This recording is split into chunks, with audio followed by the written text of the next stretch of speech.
in 1637. Now this pilgrim's going home to Greece. My grandparents came to America from Ireland, and now this Dubliner is going home to Greece. My great-grandfather came to this country from Oslo, Norway in 1850, and now I'm going home to Greece. It was stunning. It was saying that every nationality understands that it all began in Greece, that the Western culture began in Greece.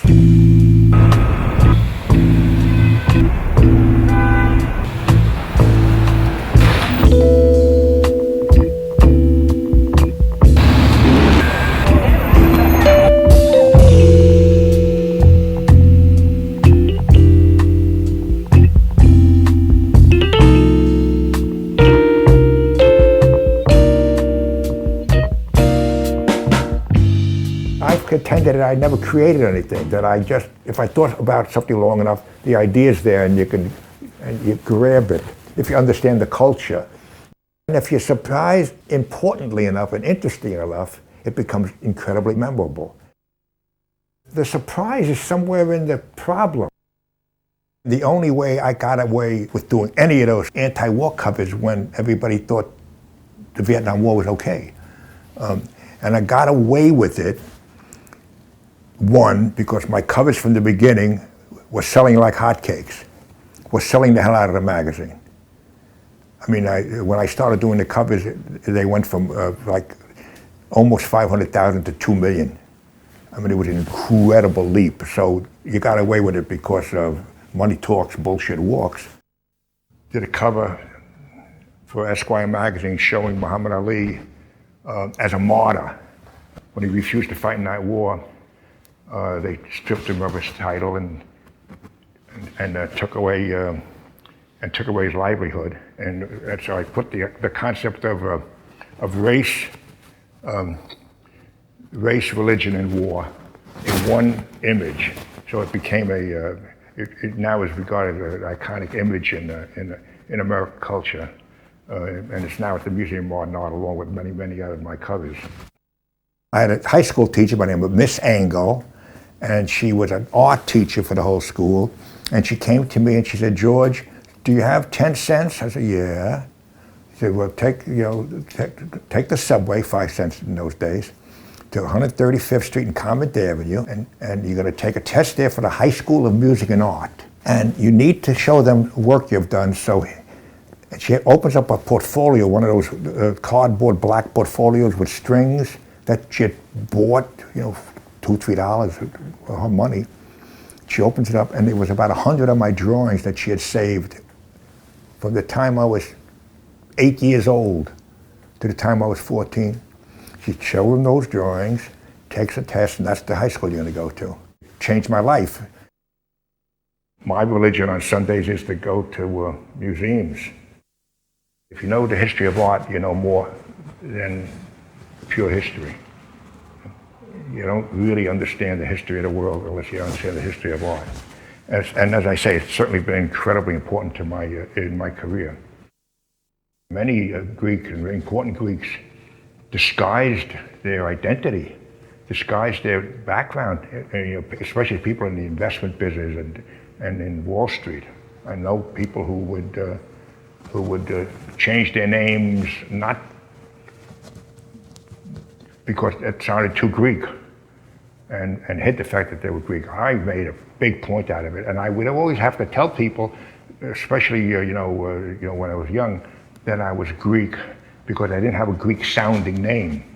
My name is Loy, Lamzal Nucleate Sigma, and has been for centuries, and I'm proud of it. But the point is, a lot of Greeks and a lot of people don't when they hear the name, they don't take me for Greek. So I would always introduce myself as a Greek to explain my name, and then I would keep talking about being Greek to explain my ethos, to explain what I'm all about. There's a Greek temperament, a cultural temperament. I remember years ago, a girlfriend I had. And I took her to a Greek restaurant, and there was a bouzouki playing, and the band was playing, and She said, "Oh, this music sounds so happy." I said, "Yeah, but the lyrics are all about disaster." The lyrics are all about disastrous love, the end of life, and so on. And she was surprised. And I tried to explain the whole idea of melancholy. The Greek vocal sound, I think, is a sound that has a certain darkness and a certain liquidity, a certain kind of fluidity. I don't know, maybe it goes back to the ancient Greek drama. The Greek vocal sound has a way of enhancing the drama in a certain way. I'm not saying it's better or worse than anybody else, but it's unique. When it comes to voices, operatic voices, Greek singers have a very particular sound. Callas is the very typical Greek sound. Elena Souliotis, who had a very short career, but if you listen to her recording of, say, Nabucco, you'd swear you were listening to Callas. There was also an Greek-American soprano, Mariana Christos, who I worked with at New York City Opera in the mid-1980s. And my mother had that same kind of sound. Hers was a deeper voice, a lower voice. She was a mezzo-contralto. But there is a very particular Greek sound, which you don't really hear in American voices or Italian voices or German voices and so on.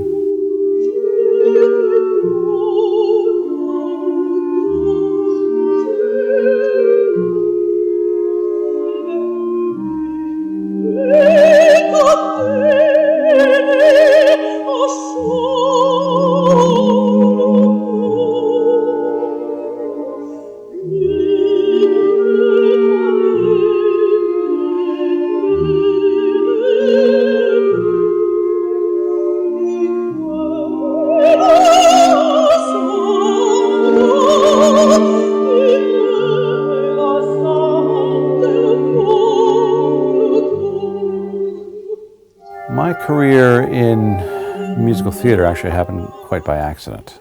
I was trained as an opera conductor, and I still do opera. As a matter of fact, right now my career is tending to go away from Broadway and more back into symphony and opera, which I'm actually pleased about. So far I've done eight Broadway productions on Broadway and 4 or 5 touring companies of shows.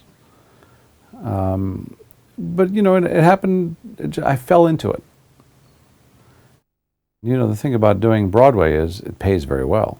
So it's very hard to turn those gigs down. But I also try to use the Broadway experience of doing 8 shows a week of the same music to try to do something a little bit differently every night and to try to do something maybe a little bit better every night. The best men's designer in the world today. And if that weren't enough, he probably knows more about rock history than everyone in this room combined. Ladies and gentlemen, the real deal, Mr. John Barbados, I'll start you up to let you down. You make the city feel just like a small town. Everybody here knows I came for you. There's 3 things that are important to me in my life. My family, I love fashion, and I love rock and roll. And I'm lucky that I got to merge 2 of those together, which was fashion and rock and roll. And I've done it in a way that I'm super comfortable with. It doesn't feel forced. It doesn't feel like I'm trying too hard with it. It really comes from the heart, and it really comes from the passion about it. What did everybody think out there? Fast Romantics? Restless Sons? The Howlers. You're where we're at. It's the Restless Sons, New York City. It's something that happened with an opportunity to move to New York, and when I came here to see the opportunity, at that moment it said, like, this is the place I want to be. It was one of those things that is sometimes when you see something, and whether it's you're looking at a car or you see a woman or whatever it is, and you're like, that's the one. When I came to New York, it was like, this is the place I want to be. If you create your own image, if you create your own style, then you have something unique. If you're a copycat, if you do something, a derivative of what other people do, it's never, unless it's all about price, it's never very special, and it never lasts for very long. You know, when they say God is in the details, that's how I design. Intellectual men, intelligent men like great details, whether it's in their computer system, their audio, their car. They love the little details in life, you know, they think about those things and they appreciate them, and that's what I kind of dial into. I had just saved MTV from going under in '82. You know, they were in business for a year and they didn't have one cable operator, not one. No cable, they were playing to nobody. And they called me in, and all young guys, 25, 26, 27 years old. And I didn't know anything about rock and roll, but I don't know anything about a lot of things that I first start on, you know. But in 2 weeks, I know more than they do, you know. And I had done a campaign, I want my Mapo, which they had all seen when they were young boys. And I said, you ever see the commercial, I want my Mapo, I have greatest athletes in America. You're Mickey Mantle. Mickey said, I want my Mapo. Said, oh yeah, we love that commercial. I want my Mapo. Oscar Robertson. I want my Mapo. Ray Nitsky. I want my Mapo. Will Chamberlain. What I wanted to do is broaden the appeal to older kids. So I had them, I want my Mapo. So they said, oh, yeah, okay, now you guys are all 15 years later, whatever it was, all you suckers are 25, whatever it is. Now millions of you are going to be saying, I want my MTV. And then at that point I said, I'm going to get somebody like Mick Jagger to pick up the phone and say, I want my MTV. And they said, George, you're not going to get a rock star. They hate us. I got Mick Jagger the next day. I want my MTV. And we went through every market in America. We ran commercials for like 1 or 2 days. And in 6 months' time, we had, 90% of the cable homes. And Time magazine said, America wants this MTV. Call your cable company and say, I want my MTV. This production of La Boheme that I did with Baz Luhrmann was a very interesting project. We actually did the original piece. We didn't make any cuts. There were no changes. We did it in Italian.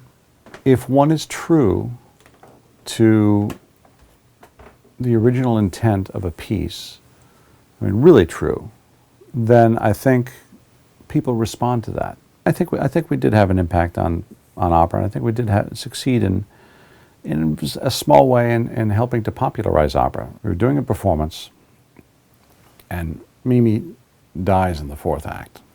And there's a particular moment in the score where she dies. And a few rows back behind me, I heard a young person say, man, why did she have to die? That said to me that we've done our job.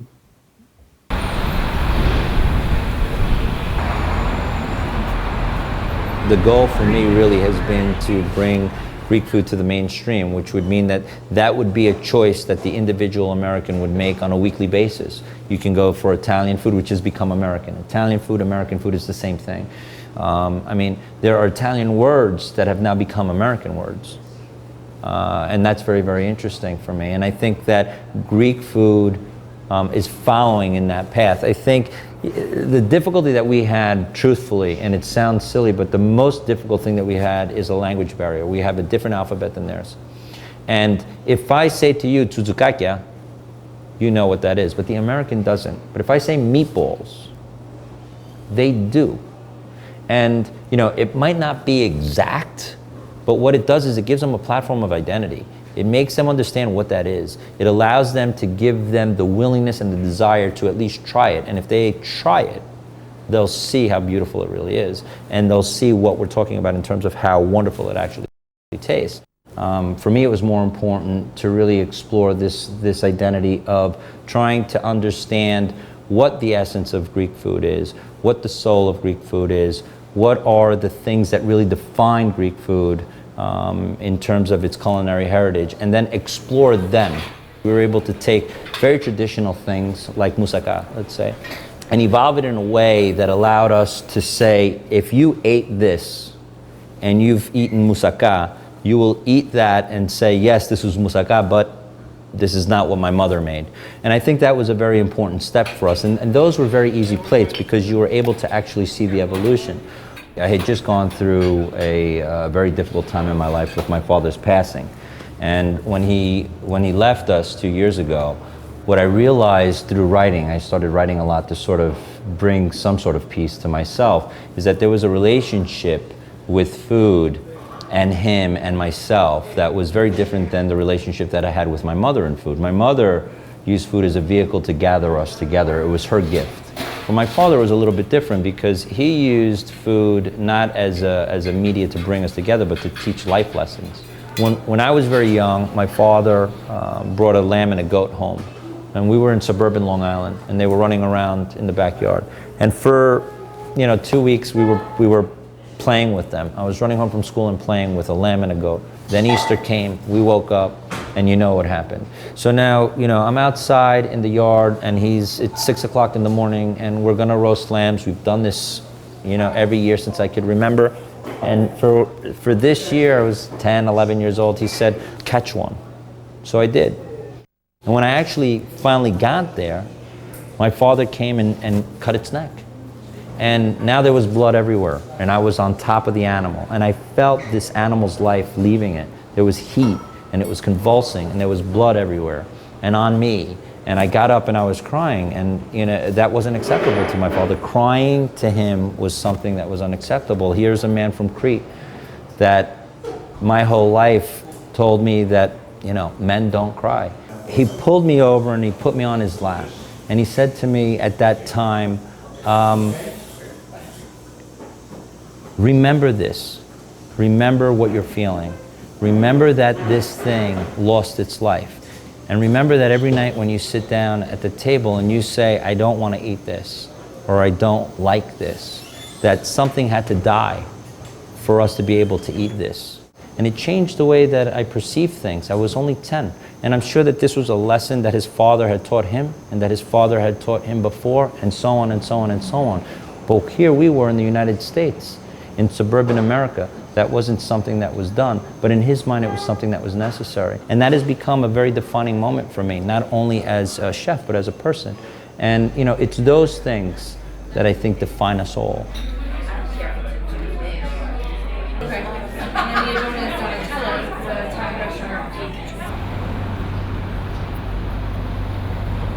I've always wanted to do a little bit more, and it's part of, I think, who I am, because my parents really sacrificed so much and went above and beyond what they needed to do to give my sister and I a better life here in the United States. My mother was born on the island of Kefalonia, and my father on Ithaki. My mother was a teacher in the town of Fiscardo, and they met there. They married there in Kefalonia, and my sister and I were born here. My father didn't drive until much later in life and didn't have a car, and so we would get around often. If not public transportation, we took a taxi. And the taxi drivers were from very diverse backgrounds. Always my father would ask, where are you from? Where's your family from? How long are you in the United States? And he would almost befriend them, and by the end of the taxi ride, again, my father made another friend.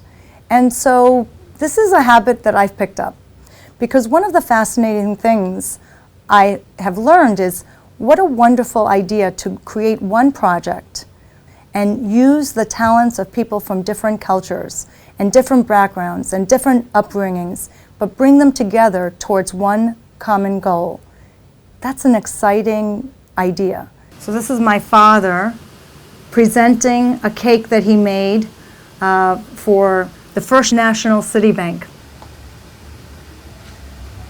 Because my mother was an educated individual, there was no question about my sister and I going to college. So it was always known, and just something that was unsaid, but when we finished high school, we would go to university. When we finished with that, we either went to further advanced schooling or we got a job. And so it was something that we were always raised to achieve something even more.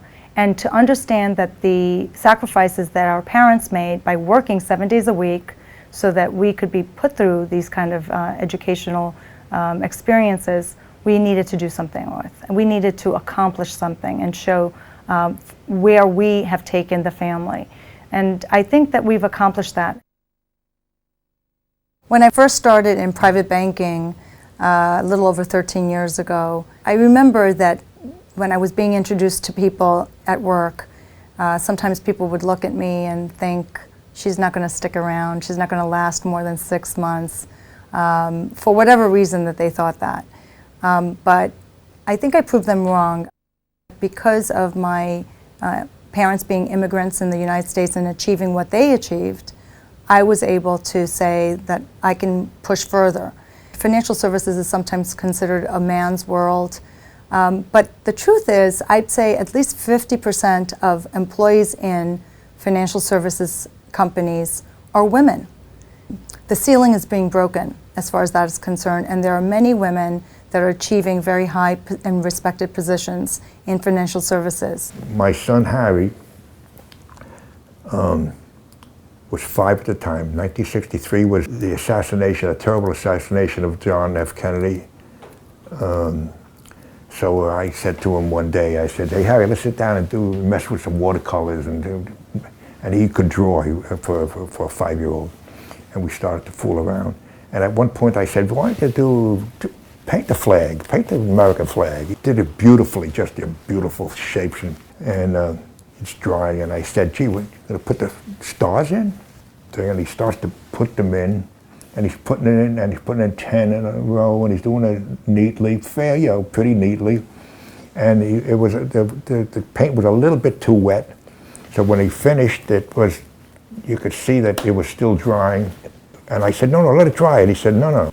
Lifts it up a little bit, and 4 or 5 of the stars dripped, and he said, the flag is crying. Yeah, my daughter, we call her Tony, although her full name is Andania, very much has my mother's temperament. She has a different voice. She's a soprano. My mother was a mezzo. But they're very, very similar in the way they approach music. And of course, she's already announced that she wants to be a singer and an actress. That's what she wants to do for a living.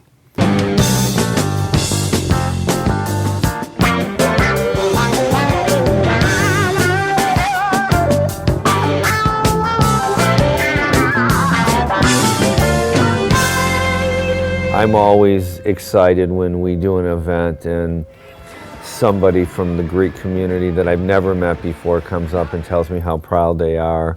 Or if I'm in Greece, it's a very special thing. You know, when I went to Athens and we did our big runway show there during Greek Fashion Week,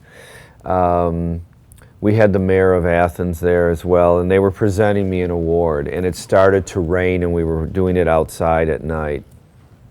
And I had prepared for days how I was going to do my speech in Greek. And I did it to Greeks there because I knew I wouldn't do it well, but at least I knew I would do it from my heart.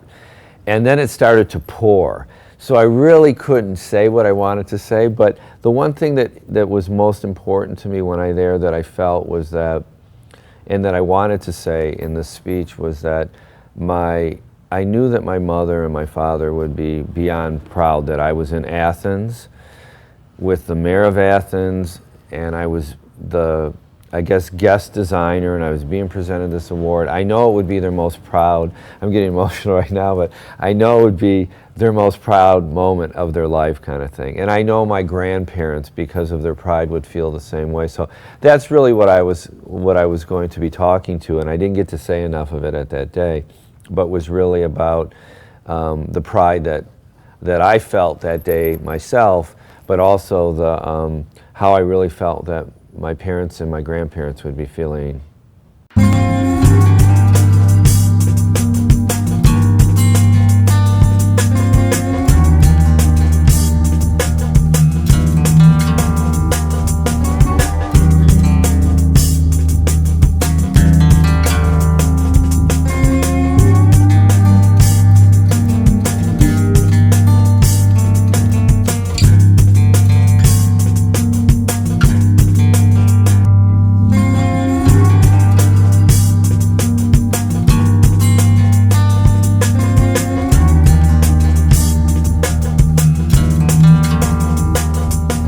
I think one of the phenomena that's interesting to observe is that if Americans accept or relish something Greek, then the Greek Americans like it.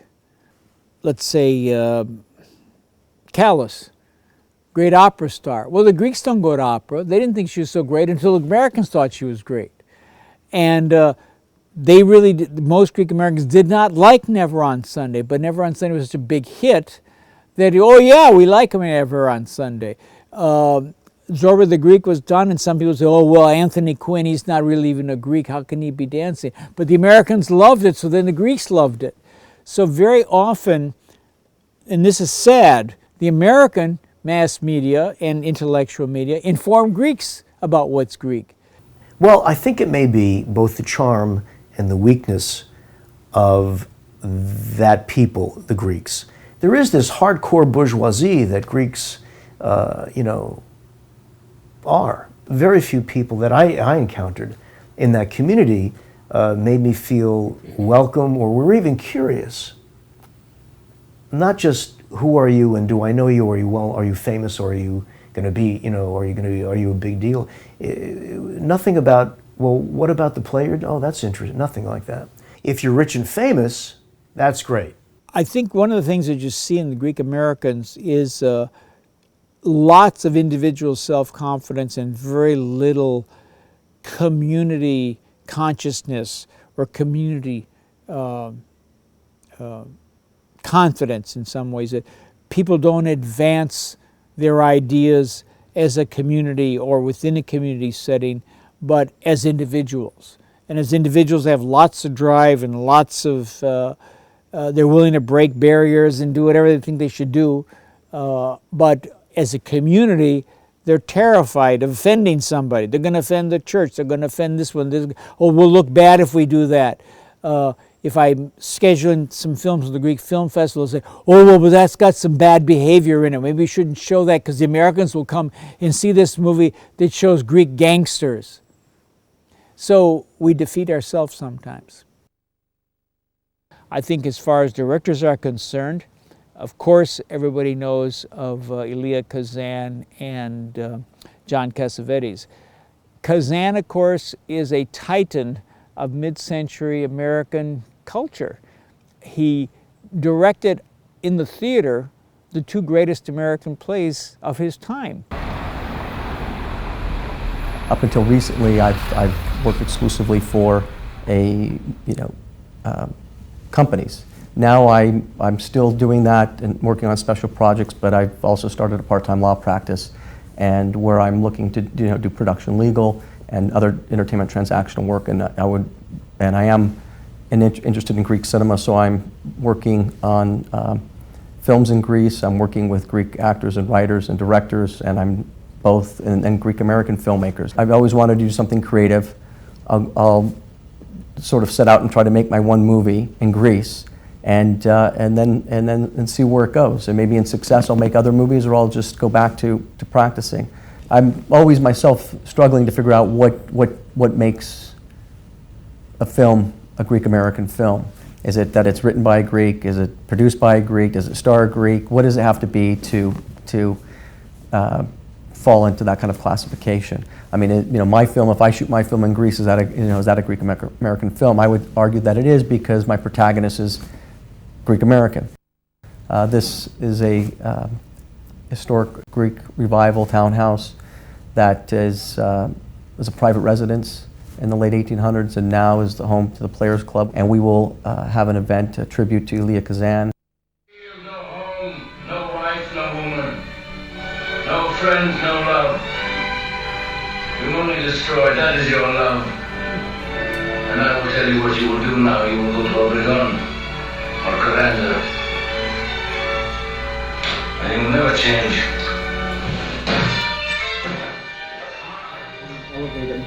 What does Kazan say about being the director? Maybe the title director should be struck from the language, since it implies one function among many. The correct word is filmmaker, which implies a total process. One person responsible for everything. All this is coming from the center. There were three older men in my life and career as a theater artist that really had an impact and who I found to be really full of integrity, who were fair men. That's Kazan, Mailer, and then Miller. I just think that when you reach a certain point in your life, you care less about the infrastructure and more about the merit of the work. To lead a life, especially in the theater, you have to really learn the value of frugality, it's like being a monk without a monastery. Everyone's crying, I'm a starving artist, but I don't see anybody brown bagging it, bring their lunch with them. Brando was truly the creative genius of the age, as Kazan often says. Absolutely. And he really is a maestro and a chameleon. And he had the ability to create, he was not Stanley Kowalski or Terry Malloy or the character in Beauty and the Bounty. But he was extremely gifted in being able to create a character that was convincing, depthful, and outside of himself. Absolutely. Kazan was, I was very, finally there was a Greek that I could relate to, but as a professional, as a theater artist, not because we were fellow Greeks. I understand from his book, he was of a previous generation, so that ethnicity meant more to it than it did to someone like me. I have questions about where, after a certain point, does ethnicity, does where your ancestors came from, does that fade into such a thin, shadowy place as to disappear and not be relevant? I mean, identity has always been sort of a sticky issue, but an interesting one because I have no clear answers about it. So I remember as a little kid hearing those grandparents talk about someone as being from the other side. This is not something one would aspire to. This is a put down. So in other words, if you were from Europe and had just come over, you were perceived as somewhat a second-class citizen. So I would say that everybody in the culture that I was surrounded by wanted to be as American as Wonder Bread. And frankly, if you seemed American, it never really came up as a question or as an issue.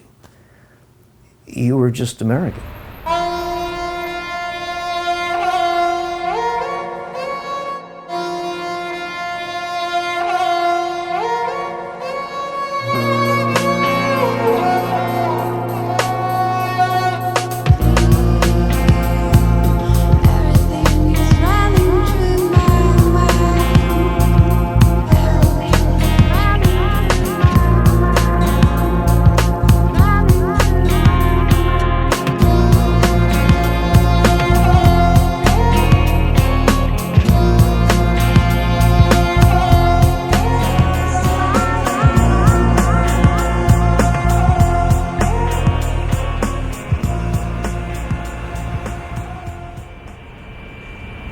Kehela Kadosha Yanina is the only Roman Yod synagogue in the Western Hemisphere. Roman Yod Jews, they are the most Greek of all Jews. And so much has to do with language. They are Greek-speaking Jews, have been Greek-speaking Jews for 2,300 years. Here in the United States, coming here to the Lower East Side and other parts of the United States, their Greekness was as important to them as their Jewishness. They established a synagogue, and it's interesting, they called this a kehillah. They didn't call it synagogue, which of course they could have, the word coming from the Greek. They called it a kehillah, community. That's what the word means. And this was the center of their community. The average Greek really doesn't know about us, We come as a surprise. You're a Greek Jew, what does that mean? Does that mean one of your parents are Greek, one of your parents are Jewish? Were there really Jews in Greece? I mean, really surprising questions from intelligent people that really should know better. Because for most Greeks, their identity is very much attached to their language and their religion. And if you're not Greek Orthodox, they find it hard to believe that you're actually Greek. My name is Saul Matzel, born Solomon, or in Hebrew, Shlomo. My parents were both born in Yanina. They emigrated to the United States in 1919. They had 5 children in Greece and 5 children in the United States. My father never learned much English. My mother didn't learn even less English. With 10 children, all we spoke in the house was Greek. So that's how I learned how to speak Greek. And then until I went to Hebrew school, my father insisted on talking to me in nothing but Hebrew, so I became fluent in Hebrew. He had many Greek Orthodox, Christian Orthodox friends that used to come to the house and drink the ouzo together. There definitely was a contact between the Greek Roman Jews and the Greek Christian Orthodox. We have many photographs of our rabbis attending affairs from the Greek Orthodox Church and vice versa. When King George II came here to the United States, our rabbi was invited to the reception. When it came to entertainment, our community would go over to the Cafe Amans on the west side to listen to Rebetika, to listen to bouzouki music. So, I mean, there was this very, very close connection. People are used to Jewish people being Ashkenazi descent. So even Jews will say to me, how can you be Jewish and Greek at the same time? That's impossible. You know, I had the experience. I worked my way through college and graduate school as a waitress in Greek diners. There were times that they couldn't understand me at all. I mean, especially since my Greek was better than theirs most of the time. And what really would pain me at times was the fact that I could understand too much of what they were saying when they didn't realize I could understand it. There was standard cliche anti-Semitism that was very much like anti-Semitism of the non-Greek Christian world. But I guess it was more painful to me because this was coming from my people.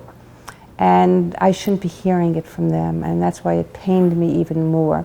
Οι γονείς μου φύγαν από τη Λάρισα όταν καταλάβανε πως κάτι δεν ήταν kosher. Something was not kosher. Καταλάβανε γιατί έπρεπε να πάνε οι Εβραίοι κάθε βράδυ στη συναγωγή να γραφτούνε με τους Γερμανούς και οι χριστιανοί δεν είχαν να κάνουν το ίδιο πράγμα. Καταλάβανε και δεν πήγαν ποτέ να γραφτούνε. Ο πατέρας μου δεν είχε μαγαζί, δεν είχαν σπίτια, ήταν πιο εύκολο για αυτούς να φύγουν. Και φύγανε και πήγανε στα χωράφια, πήγανε στη Γιάννενα, φύγανε από τη Λάρισα, αλλάξαν τα ονόματά τους και έτσι σωθήκανε. Το όνομά μου είναι Σολομό Κοφινάς, έχω γεννηθεί στην Αθήνα. Η καταγωγή μου είναι από τα Γιάννενα και οι δύο οι γονείς μου είχαν γεννηθεί στα Γιάννενα. Ο πατέρας μου είχε φύγει γύρω στο 1915 και έφυγε γιατί δεν μπορούσαν να έχουν αρκετές δουλειές και κατέβηκε στην Αθήνα και όταν αγόρασε και ένα σπιτάκι έφερε την υπόλοιπη οικογένεια από τα Γιάννα κάτω στην Αθήνα, τα 3 αδέρφια του και την αδερφή του και τη μάνα. Τη μάνα, είχε πεθάνει ο παππούς. Οι γονείς μου, οι αδερφοί μου και ο πατέρας μου από τον καιρό που τους πήραν και τους πήγαν στους Γερμανούς, δεν τους ξαναείδαμε. Η μάνα μου και ο μικρός μου αδερφός εξαφανίστηκε. Ένας θείος μου γύρισε. Η θεία μου που την είχαν πιάσει το χολαργό γύρισε μόνη της, ο άντρας πέθανε.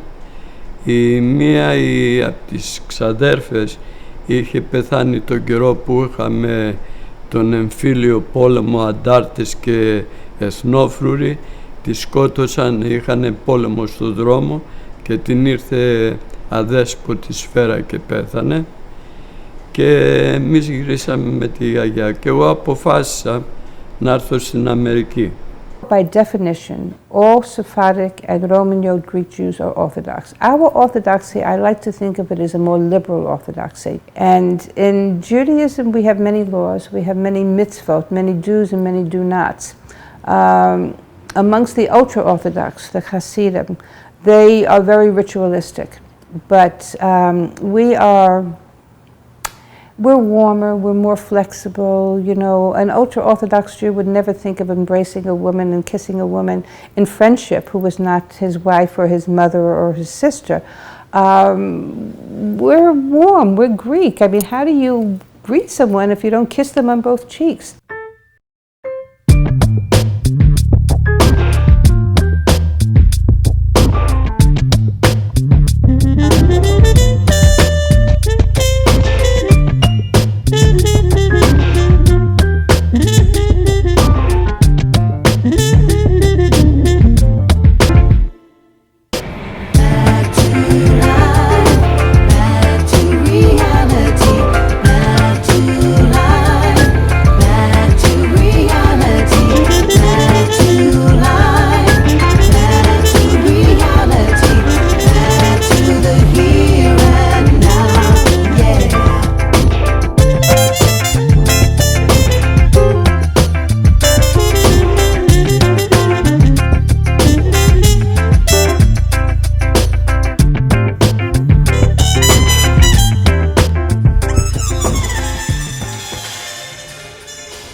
Well, I define Greek Americans very specifically. A Greek American is a person who's American of Greek heritage. And I think what that means in the long run is a suicidal or a extinction path. Because if the noun is Greek, if the noun is American and the adjective is Greek, the adjective will get weaker and the noun will get stronger. And eventually, second, third, fourth, fifth generation, it'll simply be an American identity, which is not the worst thing in the world, but it's not a Greek identity. No one ever really asked me much about my ethnicity. I looked American, I sounded American, I acted like an American, and it was just assumed that it just never even came up. Where are your people from? And I would say, you sort of, I guess through assimilation and osmosis, you breathe the air of the people in your community, which was very Anglo. It was no particular ethnicity at all. It was really Americana. I believe there's a new emerging group. I think I'm one of them, or maybe I was John the Baptist. I don't know who Jesus is. That people who think of themselves as Greek and American. In other words, the two are co-equal. Doesn't mean it's 50-50, and it doesn't mean you're not an American citizen, but it means that as a cult, many of your cultural impulses and many of your cultural feelings are grounded in Greek culture. And I think there's a new tolerance in the United States for that. I think given the new economy in the world, the new reality in the world, there are going to be a lot of bicultural people. And I think if you're Greek and American, you can in fact reproduce yourself for many, many generations. I mean, the name is a dead giveaway. My looks are a dead giveaway. So it's something for me that I'm actually was quite proud of. And I certainly, think of myself as both Greek and as American. And I was inclined to carry a Greek flag when I carry the American flag because I really don't separate my two identities. You run into most Americans and they're Dutch and they're Irish and they're English and they're this, and they don't even know what they are. Their backgrounds. But boy, being a Greek ancestry has certainly helped develop me into the kind of person I think I want to be, and also helped dramatically in the kind of work I do. We've realized that we can be not old school Greeks. And I think that's really what it is, that there's something there that we all can embrace, and we can definitely respect the past and we can take the best of what's there, but there's a way to be a leader in the 21st century and not just someone who lives in the past. And I think it's not just a Greek thing. I think it's a lot of cultures. They spend too much time in the past and not enough time in the future. And you need to embrace the past. You need to absorb what's best from there. But you need to continue to perpetuate things. And everything from the past wasn't great in anything, in America, in Europe, in Asia. There's reasons why things, but there's a lot of things that we've forgotten about that were great. And I think that what's really happened today is that in the Greek American community is people are realizing that we can have an interesting community. It can include the church, but it doesn't have to be the strict, old, conservative past that kind of turned us off as kids. That there's a way that we've all grown up, and we've all grown up to be our own person, and that there's more there. There's more to express, and there's more. But at the same time, the thing that's bringing us back together is the roots. Τη ρώτησε την Καρολίνα, Caroline, γιατί ήταν ένα χρόνο στην Ισπανία. When people would ask you, what nationality are you? What did you say? She thought for a minute and she said, I tell them I'm half Greek. So I thought that was very interesting because they grew up in a very American surrounding. But somehow they have gotten something from my Greek roots. There are people who embrace, my generation, let's say, or even younger. There are people who embrace being Greek. There are those who want to disown it. There are those who hide it. There are those who are indifferent about it. But I think, generally speaking, we're Americans. We're born in this country, and we're and we love this country. We like that there's freedom of religion and freedom of association. We have all of that. We have our inalienable rights, and life, liberty, and the pursuit of happiness. That's what we have in common as Americans. But we're also Greek. My Greek heritage has actually made me stand out in the business world. Not only that I'm a woman achieving what I'm achieving, but also that I'm a Greek woman. I think when people are meet another Greek, they feel like they have something in common. The way I live my life, and I don't know this is something that I've got from my father, but my primary care physician's Greek, my dentist is Greek, my accountant's Greek, my lawyer's Greek, my surgeon, when I had my knee operated on, was Greek, and I think, I don't know that that's so much a conscious decision, but it just sort of works out that way because my friends these are the people that I look to be, work with or be around. I consider myself culturally, actually, to be Greek first and foremost. I'm an American citizen and I love the United States. I was born here, and there's no question about that. But my blood is Greek. My wife will tell you I like to argue a lot. That's something that's considered to be fairly typically Greek. So yes, I function in my day-to-day life as an American because I'm part of this culture, and you live in a place, and you adopt the ways, and you act. You're going to do business with people and so on. Yeah, so I do it, and I don't walk into a theater and wear my Greekness on my sleeve, so to speak. But I'm always aware of it, aware of where I came from. My son and my grandchildren don't speak Greek other than little things I taught them. But they know they're Greek. My son Lukas and my grandson Alexandros and Yorios, they know they're Greek, and they are proud of them. And I think that comes from living with us and hearing me and hearing my love of the culture, the way I got it from my father and mother. So even though they don't speak the language, they're Greek. Greek. When people say to me, what are you? I don't say I'm a Greek American. I say I'm Greek. I say, oh, you were born there? I said, no, I was born in New York. But you're not Greek. I said, no, I'm Greek.